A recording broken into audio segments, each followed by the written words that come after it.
Assalamualaikum warahmatullahi wabarakatuh. Kami dari kelompok 1B, mata kuliah Metabolisme dan Informasi Genetik yang beranggotakan saya Eka Setia Putri, saya Ranisa Fitri, Saya Anastasia, saya Devira Agustin. Video kali ini kami akan membahas materi mengenai aplikasi DNA rekombinan.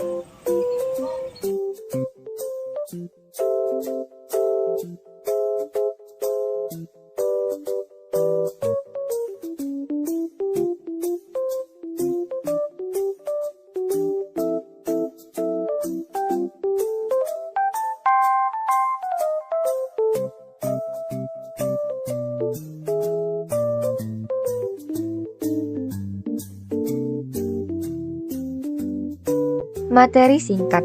Sequencing adalah suatu metode untuk membaca urutan basa-basa nukleotida dari suatu gen.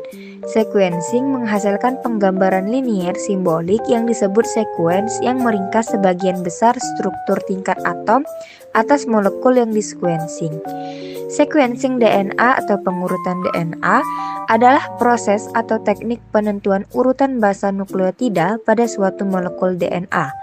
Urutan tersebut dikenal sebagai sequence DNA yang merupakan informasi paling mendasar suatu gen atau genom karena mengandung instruksi yang dibutuhkan untuk pembentukan tubuh makhluk hidup.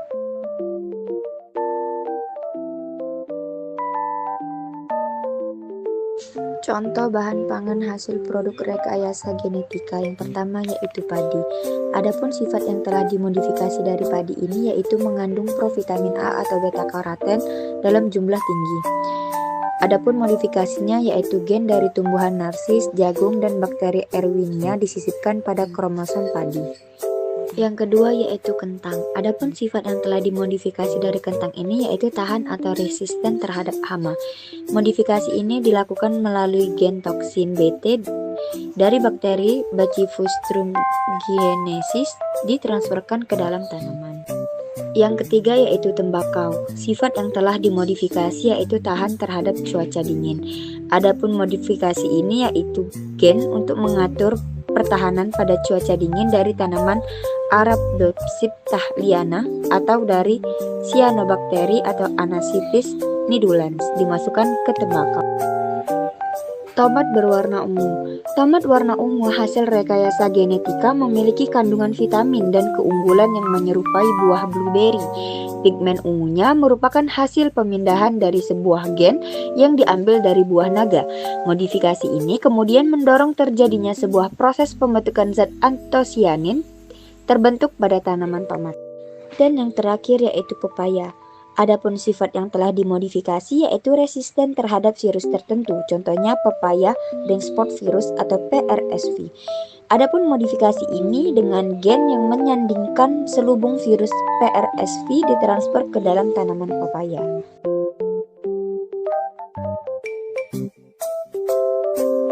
Apakah produk-produk hasil rekayasa genetika dapat langsung digunakan? Produk-produk hasil rekayasa genetika merupakan produk yang aman.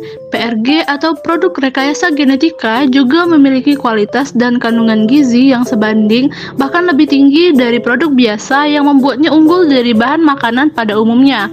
Namun, sebelum makanan dan produk rekayasa genetika yang terbuat dari tanaman rekayasa genetika disetujui untuk digunakan, mereka telah menjalani pengujian keamanan oleh perusahaan atau lembaga yang mengembangkannya.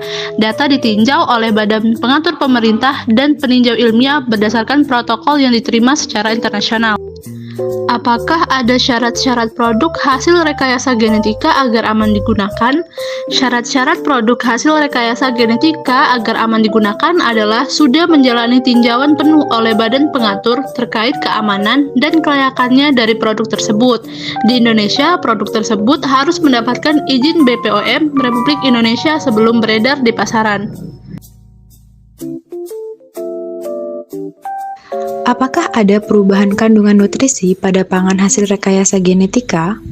Makanan transgenik dipelajari dengan cermat sebelum dijual ke publik untuk memastikan keamanan makanan yang kita makan saat ini. Makanan transgenik sama sehat dan amannya untuk dimakan seperti makanan non-transgenik.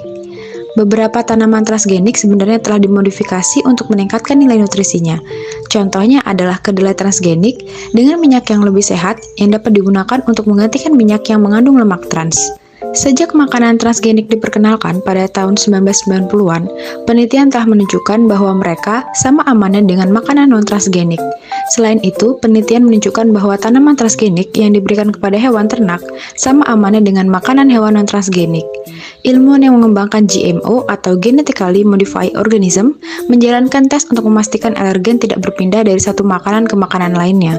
Penelitian menunjukkan bahwa makanan transgenik tidak lebih mungkin menyebabkan alergi dibandingkan makanan non-transgenik. Bagaimana tahapan-tahapan produk hasil rekayasa genetika agar dapat digunakan oleh manusia? Untuk menggambarkan proses rekayasa genetika, kami menggunakan sebuah contoh. Insulin adalah hormon protein yang diproduksi oleh pankreas yang membantu mengatur konsentrasi gula dalam darah. Orang dengan bentuk diabetes ini harus menyuntikkan insulin ke dalam aliran darah mereka untuk mengontrol kadar gula darah dalam mereka. Hingga tahun 1980-an, satu-satunya sumber insulin berasal dari hewan. Insulin hewan diekstraksi dari pankreas babi dan sapi. Ini tidak ideal. Saat ini, orang dengan bentuk diabetes ini dapat diberikan insulin manusia murni. Pertama-tama, gen yang ingin kita salin dan diekspresikan perlu diidentifikasi dalam kromosom sumber dan diekstraksi. Diagram di bawah menunjukkan gen insulin manusia diidentifikasi dan diekstraksi dari kromosom manusia. Gunting tidak benar-benar digunakan untuk menghilangkan gen, tetapi menggunakan enzim. Selanjutnya, DNA yang telah diekstraksi dari kromosom sumber harus ditambahkan ke vektor. Vektor hanyalah sepotong DNA yang membawa gen yang kita inginkan. Dalam contoh kita, vektornya adalah plasmid bakteri.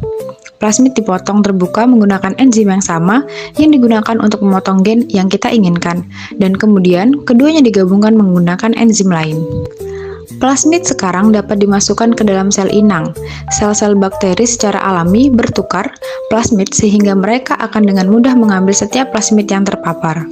Setelah plasmid berada di sel bakteri inang, sel akan membuat banyak salinannya. Saat mereka melakukan ini, tanpa disadari, mereka juga membuat banyak salinan gen insulin manusia kita. Tentu saja, dengan kondisi yang tepat, sel bakteri inang akan terus membelah seperti sel bakteri lainnya. Saat mereka melakukannya, sekali lagi, mereka akan membuat banyak salinan gen insulin manusia kita juga.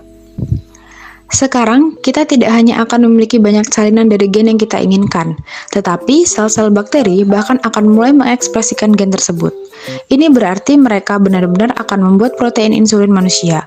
Insulin ini kemudian dapat dikumpulkan, dimurnikan, dan diberikan kepada penderita diabetes.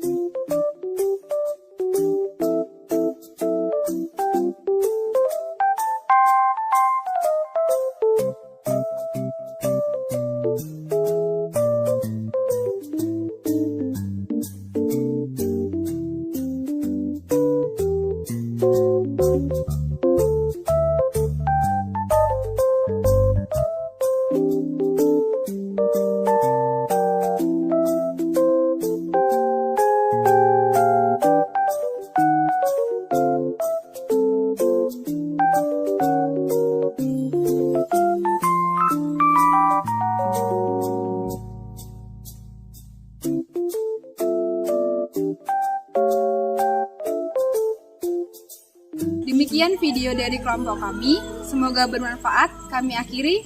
Wassalamualaikum warahmatullahi wabarakatuh.